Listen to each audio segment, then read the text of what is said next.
কিনা ধ্বংসস্তূপের মধ্যে বাঁচার আকুতি করিয়াছে মর্জিনা। সে আকুতিতে জীবন বাজে রেখে কত ভাই উদ্ধার করিয়াছে জীবিত কিংবা মৃত। বাঁচাইতে না পারিয়া বহু করি কাঁদিয়াছে, হয়েছে অশ্রুসিক্ত। বাহিরে মায়ের আর্তনাদ, বোনের বিলাপ, বাবার স্তব্ধতা, চারদিকে শোকের মাত, সকলেই সর্বশান্ত। রক্তসাদের হৃদয়ে কাটেনি দা, তাদের আগুন দিয়ে হয় না এরা ক্ষান্ত। যাদের রক্ত ঝরা ঘামের অর্থ বিলাস বহুল জীবন মৃত্যুর দুয়ারে ঠেলে দিল রানা। শ্রমিকের ন্যায্য মজুরিতে মালিকের সদাকার বাহানা। আর কত রক্ত দিতে হবে, আর কত আগুন ফুটতে হবে। একটু মাথা গোজার ঠাঁই, লজ্জা নিবারণের এক টুকরো কাপড়। পরিবারের কপালে রাজটিকা পড়াবার আশায় নয়, সামান্য আহার জোগাতে অকালে দিল প্রাণ। মালিকের শোষক শ্রেণী রক্ত চক্ষু কেড়ে নিল কতগুলো জীবন।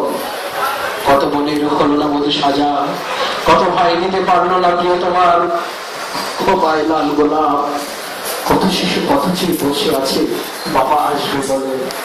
গৃহিণী এনেছে নানা বাহারি খাবার, খাবে সপরিবারে, কিছু হলো না।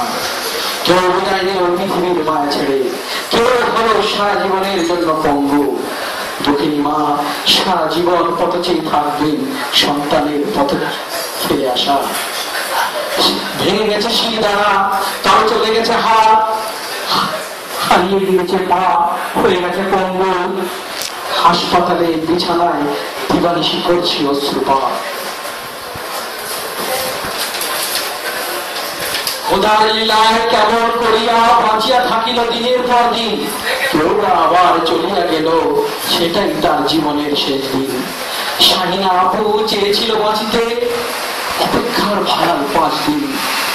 বাঁচাইতে না পারিয়া সেনাবাহিনী, ফায়ার ব্রিগেড, সাধারণ জনতা, উদ্ধার কর্মী, আস্তিক নাস্তিক সকলেই কাঁদিয়াছে সবকটি উদ্ধারের দিন। বড় বড় মোবাইল কোম্পানি, বড় বড় হাসপাতাল লুকাইয়া ছিল দূর অজানায়। নাম মেডিকেল যা দেখাইল, জাতি নিশ্চয়ই স্মরণ রাখিবে, থাকবে প্রাণের মণিকোঠায়। মানবাধিকার কর্মীরা, বসেরা ছিলেন সবাই ছুটিতে। জাগরণ, হেফাজত, স্বেচ্ছাসেবী ভাই বোনেরা যে সেবা দিয়েছে, জাতি পারবে না তা বলিতে। এখানে ভালোবাসার টান, শত্রুমিত্র সকলের একসাথে সব অবস্থান। ডাক্তার, নার্স, হাসপাতাল, ছাত্র জনতা, সাধারণ মানুষের একই সাথে উদ্ধারের এক ঐতিহাসিক দৃষ্টান্ত। দুঃখ আমাদের রয়ে গেল, এক সময় রাজনীতিবিদরা ছিল অক্ষান্ত, সুযোগ পাইলেই দিয়েছে টান। আসলে এদের মনে কিছুই নেই, চাই শুধু ক্ষমতা। ঠিক ঠিক নোংরা রাজনীতি, ঠিক রাজনীতিবিদ দল হন সাবধান। সাবানের মতো যদি একবার জাগরণ হেফাজত এক হয়ে যায়। ধন্যবাদ। এবার আপনাদের সামনে মেহেদী বসে তাৎপর্য তুলে ধরবেন এবং শুভেচ্ছা